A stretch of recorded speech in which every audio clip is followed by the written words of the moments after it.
নমস্কার বন্ধুরা, sister tasty kitchen আপনাদের সবাইকে স্বাগত জানাচ্ছি।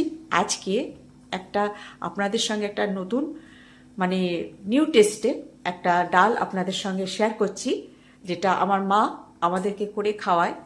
তো আজকে আপনাদের সঙ্গে সেইটাই শেয়ার করছি এটা যে সয়াবিন দিয়ে ছোলার ডাল, মম রেসিপি। ঠিক আছে, তো ছোলার ডাল দিয়ে এই সয়াবিন দিয়ে ছোলার ডাল। তো প্রথমে ডালটা আমি সময় সাপেক্ষ, ছোলার ডাল তো সেদ্ধ হতে অনেকটা টাইম লাগে, সেই জন্য সেদ্ধ হওয়াটা দেখালাম না। আর ডালটা যে ফুটছে সেটা তো দিয়ে দিয়েছি, কড়াই ভরে জল দিয়ে ডালটাকে সেদ্ধ করে বসিয়ে দিয়েছি। আর সয়াবিনটাকেও হালকা ভাপিয়ে নেওয়া হয়ে গেছে। তো সেই জন্যে ডালটা ফুটুক। আবার প্রথম থেকে শেষ পর্যন্ত দেখুন যে সয়াবিন দিয়ে ডালটা আমি কিভাবে করছি আর কি কি মশলাপাতি আমি এর ভেতরে অ্যাড করছি।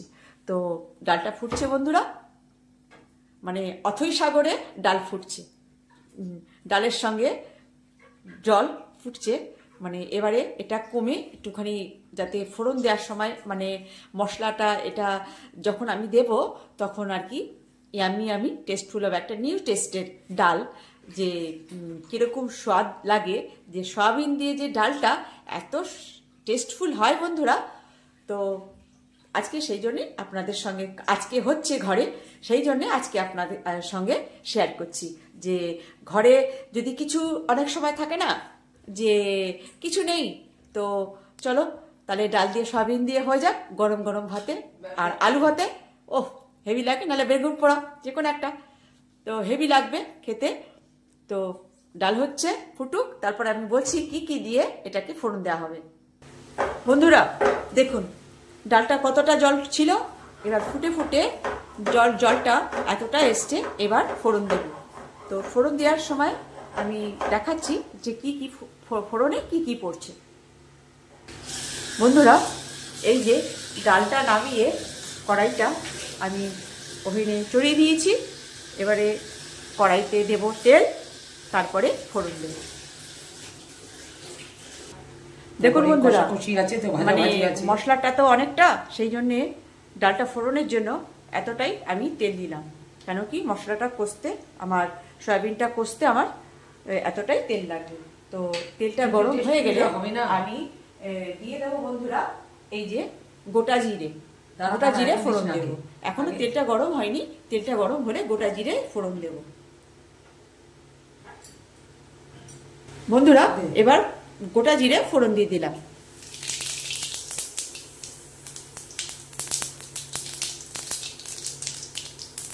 দিয়ে দিলাম গোটা 4টে লঙ্কা, 3টে দিন।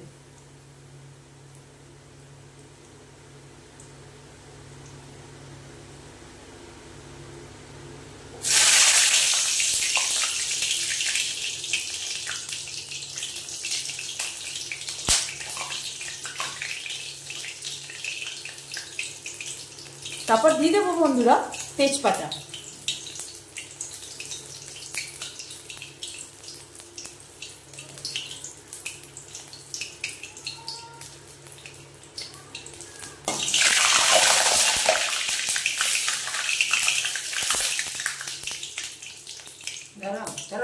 লঙ্কাটা পুড়তে দে, ডালের লঙ্কা না পুড়লে তখন ভেবে আছে না, ডালের যত লঙ্কা পুড়ে পাক হবে তত।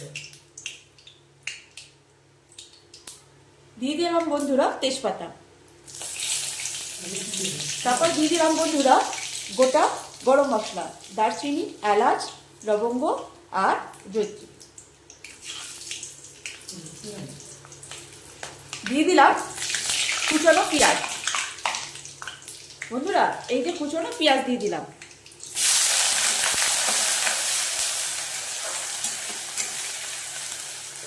এবার বন্ধুরা এই পেঁয়াজটা দিয়ে ভালো মতো কষবো।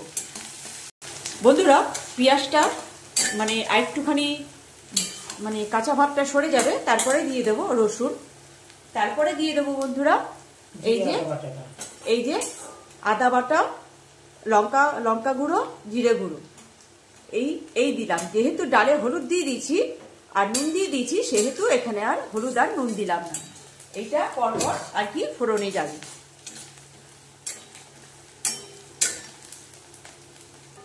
বন্ধুরা এবারে দিয়ে দিলাম রসুন কুচি। কেন কি রসুনের কুচি দিয়েছি এই জন্যে, বেটে দিলে একটা আলাদা ফ্লেভার আসে, আর কুচনো থাকলে ডালের সঙ্গে যখন খাওয়া হয় তখন পাতে পড়লে আর কি মুখে পড়লে জিনিসটা খেতে স্বাদ লাগে।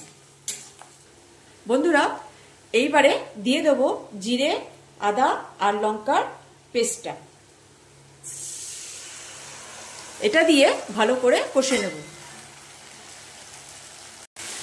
বন্ধুরা মশলাটা ততক্ষণ পর্যন্ত কষবো যতক্ষণ না তেলটা ছাড়ে। তারপরে এই যে বন্ধুরা বলছিলাম না সয়াবিন দিয়ে ডাল, তো সয়াবিনগুলোকে আমি সেদ্ধ করে জল নিয়ে রেখে দিয়েছি। এই মশলাটার সঙ্গে এই সয়াবিনটাও কষে নেব। তো এখন না মশলাটাকে কষা হয়ে যাক।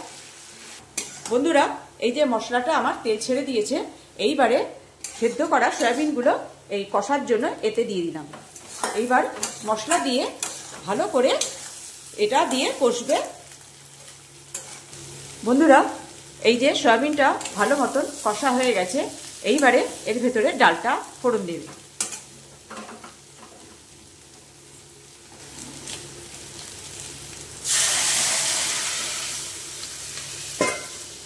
জানেন তো বন্ধুরা, এই যে ডালটা আপনি ভাতে, রুটিতে, সাদা রুটিতে বা কেউ যদি পরোটা দিয়ে খেতে চায় সেও খেতে পারবে। মানে সবটাতে এত সুন্দর লাগে খেতে, মানে অমায়িক লাগে। মানে কি বলবো, যদি না খান তাহলে পরে বোঝা যাবে না যে ডালটা কত স্বাদিষ্ট হয়। আর সয়াবিন দিলে আরও সয়াবিনগুলো যখন ধরে ধরে খাবেন একদম মনে হবে এক একটা রসগোল্লা। কেন ডালের জলে ফুলে এতটাই সফট আর স্মুথ হয়ে যাবে যে যে মনে হবে যে মুখে দিলেই গলে গেল। কেন কি সয়াবিনটা আমার আগেই সেদ্ধ করা, তার উপরে এই যে সেদ্ধ করে জলটা নিংড়িয়ে তারপরে এটাতে কষা হয়েছে, আবার সেই জল পেয়ে যখন ফুলে উঠবে এক একটা রসগোল্লার সমান হয়ে যাবে। তো সুন্দর লাগে, ব্যাপক লাগে। তো এখনো আমার মানে মানে কি দেব আর লাস্টে সেটা আমি দেখাচ্ছি। ডালটা একটু ফুটে নিই। বন্ধুরা ডালটার স্বাদ বাড়ানোর জন্য আমি দিয়ে দিচ্ছি একটু চিনি।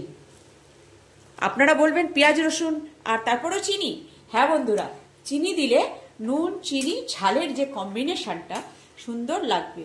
আর তার মধ্যে পেঁয়াজ রসুন পড়েইছে ফ্লেভারটা ছাড়ার জন্যে।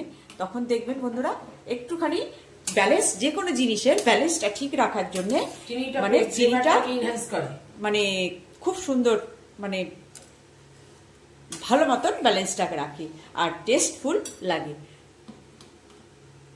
বন্ধুরা এই যে আমার ডাল, সয়াবিন দিয়ে ডাল, এইবারে লাস্টে আমি দেব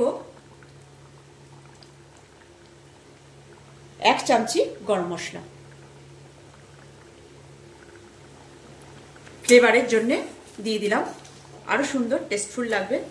আর বন্ধুরা এই গরম মশলাটা আমার নিজের হাতে বানানো। তো এর মানে যখন যেটা আমি তৈরি করি সঙ্গে সঙ্গে আমি গরম মশলা তৈরি করে নিই। তো এতে আমি সেই জন্য এই গরম মশলাটা আমার কেনা নয়, আমি নিজের হাতেই বানিয়েছি। তো বন্ধুরা আমার এই ডালটা দেখুন, একদম ইয়ামি ডাল। ওহ যা সুন্দর গন্ধ বেরিয়েছে না বন্ধুরা, মানে হেভি। এবারে এটাকে নামিয়ে গ্যাস করব অফ আর করব তারপরে বাটিতে ঢেলে আপনাদের দেখাচ্ছি ডালটা কত সুন্দর হয়েছে। দেখুন বন্ধুরা এই যে সয়াবিন দিয়ে ছোলার ডাল, সামান্য একটা রেসিপি যেটা ঘরের উপকরণ দিয়েই আমরা করতে পারি। অনেক সময় বন্ধুরা মাসের শেষে হলে কি হয় যে অনেক সময় সবকিছু বাজার যাওয়াটাও থাকে না, বা অনেক কিছু প্রবলেম হতেই পারে সংসারে। তো তখন যদি একটু ঘরে যদি ছোলার ডাল আর একটুখানি 10 টাকার সয়াবিন দিয়ে আমি এরকম একটা ইয়ামি রেসিপি আমি মানে পরিবারকে আমি যখন তারা খেতে বসবে তখন যদি আমি তাদের পাতে এরকম ধরে দিতে পারি, তারাও খুশি। আর যে যখন রান্নার কাজে মানে ইয়েতে থাকে তখন মায়েরা তখন খুশি যে আমার বাচ্চারা এই রান্নাটা খেয়ে তৃপ্তি মতো ভাতটা খেতে পেরেছে। তো বন্ধুরা, একদম সামান্য রেসিপি, দেখুন কেমন লাগছে বন্ধুরা। এই যে একদম সামান্য রেসিপি, কিন্তু ডাল ইয়াম্মি ইয়াম্মি খেতে একদম ভীষণ ভীষণ সুন্দর। তো আমার রেসিপিতে আপনারা অনেক দিন ধরে দেখছেন, তো আমার আজকে এটা আমার মম রেসিপি, তো আপনাদের সঙ্গে শেয়ার করলাম। কেমন লাগছে বন্ধুরা? ভালো লাগলে একটা কমেন্টস দেবেন, আর ভালো লাগলে লাইক শেয়ার করে দেবেন। আর এটা আপনার সামান্য রেসিপি, আপনারা বানিয়ে খাবেন আর এনজয় করবেন। রাখছি বন্ধুরা, বাই।